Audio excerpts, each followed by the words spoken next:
In the proud tradition of American strength and diplomacy, October 30th, 2025, will be remembered as a defining moment. On this day, President Donald J. Trump and Chinese President Xi Jinping met in Busan on the sidelines of the APEC summit, shaking the foundations of global trade and power. Was this the moment America finally gained the upper hand? Did we win the trade war, or merely pause it? With tariff cuts, rare earth concessions, and promises to resume soybean purchases, the stakes could not have been higher. This meeting is not just another summit, it is America declaring, "We are back, we negotiate from strength, and we expect respect." Setting the stage, an era of tension. In 2025, US-China relations had plunged into perhaps their most volatile chapter yet. The Trump administration imposed sweeping tariffs, in some cases up to 145%, on Chinese imports in response to China's export restrictions on rare earth minerals and its perceived role in global tech competition. China retaliated with controls on rare earths, disrupted commodity flows, and sanctions on US firms. Meanwhile, America's farmers, manufacturers, and technology sectors watched in pain. Supply chains strained, costs soared, access restricted. Into this fracture stepped Trump, riding an Asia tour to reset the battlefield. South Korea, hosting APEC, provided the perfect backdrop. Busan became the crucible of negotiation, where two superpowers met face-to-face for the first time since 2019. Trump descended with urgency, Xi responded with cautious optimism. Signals flew, tariffs loomed, and the world held its breath. The Busan summit unfolds. When the two leaders sat down, expectations were immense. The meeting lasted about 1 hour and 45 minutes, longer than some anticipated, but still tight for such a monumental encounter. Trump later rated it a 12 out of 10, calling it amazing. From the start, the tone was warm. Xi praised shared development and mutual respect, even suggesting that America's call to make America great again was not incompatible with China's own national goals. Trump leaned into that narrative, projecting strength but also willingness to cooperate. The setting was dramatic, the optics powerful, two titans clasping hands in Busan, the eyes of the world watching. Delegations on both sides comprised heavyweights, U.S. Secretary of State Marco Rubio, Treasury Secretary Scott Bessent, Commerce Secretary Howard Lutnick, and trade negotiators. China sent Foreign Minister Wang Yi, Vice Premier He Lifeng, National Development and Reform Commission leaders, and others.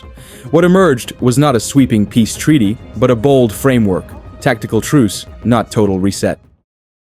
The deal, wins, compromises, and caveats. From the summit emerged a package of concessions, adjustments, and agreements, a delicate dance of leverage. Trump announced the average U.S. tariff on Chinese goods would be cut to 47%, down from earlier heights. China agreed to restart large-scale soybean purchases. It also delayed implementing new export restrictions on rare earth minerals for 1 year. A critical move considering these minerals power semiconductors, batteries, defense tech. Additional provisions tackled the fentanyl crisis. China pledged to intensify efforts to curb precursor chemical flows into the U.S. The U.S. suspended a shipbuilding investigation and delayed expansions of export control rules. Washington also agreed to yearly renegotiation of the framework, signaling that this was not a permanent treaty, but a living arrangement. Still, major lines were not crossed. China's rare earth controls were delayed, not dismantled. Issues like Taiwan, high-end semiconductor control, and deeper tech decoupling remained untouched. Even Xi's purchase delays and slow compliance raised questions about enforcement. So yes, America dressed its negotiating strength in victory, but the real war continues beneath the surface. The strategic upside: did America gain the edge? On paper, the Busan meeting delivered tangible results. A tariff cut gives U.S. importers breathing room, and American agriculture receives relief through soybean exports. The rare earth delay removes an immediate threat to U.S. high-tech supply chains. Coordination on fentanyl may help reduce overdose deaths, a domestic crisis. Together, these moves help America pivot back into the driver's seat. But beyond the headlines, the true strategic gain lies in momentum. Trump now has diplomatic cover for further engagement. He can point to tangible wins on trade, energy, and drug control as a proof of his approach. By forcing China into concessions, the U.S. demonstrated leverage, reminding allies and rivals alike that American pressure still works. However, the gains come with caveats. China holds cards, rare earth control remains, and enforcement is uncertain. The agreement is 1 year long, requiring renewal and compliance. Critics warn this is a pause, not peace. Many see this as a tactical truce rather than a true resolution. Still, in the short span, America walked away with headline wins, breathing room for industries, reignited alliances, and a renewed posture on the world stage.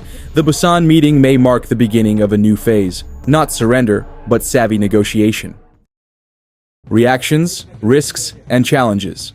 In Washington, airwaves buzzed. Trump's supporters hailed Busan as a masterstroke, a victory for American strength and diplomacy. His critics warned tariff cuts without structural reform, handshake deals without enforcement, and the risk of appearing soft on China. Analysts cautioned that the agreement is brave but fragile. China's narrative was more muted. State media praised stability and mutual respect. Xi framed the meeting as proof that Chinese development and America's resurgence could coexist. But Chinese internal pressure over export controls and domestic manufacturing autonomy still looms. Globally, markets breathed easier. Stocks rallied in the minutes following announcements. Multinational corporations, long squeezed by tariff volatility, welcomed the breathing room. But emerging economies watch keenly. Will the U.S. regain dominance, or will this be a centrist reset? The risk of relapse into full-blown conflict is real if promises are broken. The long game, what lies ahead. Busan is not the endpoint, it is a waypoint. In April 2026, Trump plans to visit China, and Xi is expected to reciprocate on U.S. soil. The groundwork set in Busan frames the coming months. Will the truce hold? Will China resume its old pressure? Will American industry seize this moment? Key battlegrounds include enforcement, how strictly China will adhere to pledges on rare earths, soy imports, and fentanyl. U.S. agencies must monitor compliance. The semiconductor and AI sectors will push for deeper reforms. Meanwhile, rivals like Russia and India may test America's attention. Domestically, Trump must balance relief in trade with protecting tariff revenues and industrial policy. The 2026 midterms will judge whether the electorate sees Busan as success or symbolic theater. Allies in Asia, Japan, South Korea, ASEAN nations will realign based on America's follow-through. What does victory mean for America? Victory in this context is not unilateral dominance. It means renewed weight in global diplomacy, breathing room for U.S. industry, strength in alliances, and headlines of American resurgence. It means foreign powers recognizing that America negotiates from strength, not surrender. If fully realized, Busan could be the day the U.S. reclaimed leverage, a moment when sanctions, tariffs, and diplomacy align to yield gains. Yet the ultimate test lies in consistency. If the U.S. holds firm, enforces the deal, and builds leverage, this could be the day America stepped out of the trading shadows and into leadership anew. Trump-Xi in Busan. Did America just win the trade war? It may be too early to write that in stone, but Busan certainly marked America reclaiming ground. The summit in Busan delivered tariff cuts, trade pledges, and strategic concessions, the kind of outcomes that past presidents only dreamed of. But more than that, it showed the world that America still commands the table, still extracts leverage, still demands respect. The pillars of victory will be tested: compliance, enforcement, strategic follow-through. But if Washington plays this right, Busan could be the hinge on which a new chapter of American diplomacy swings. So let us watch closely, press for accountability, and speak with clarity. America doesn't retreat, America leads. Victory is not assured, but it is possible. And if the people remain vigilant, the watchdogs of liberty hold power, and leaders act with purpose, day by day, summit by summit. America may yet win the trade war not just in headlines, but in history.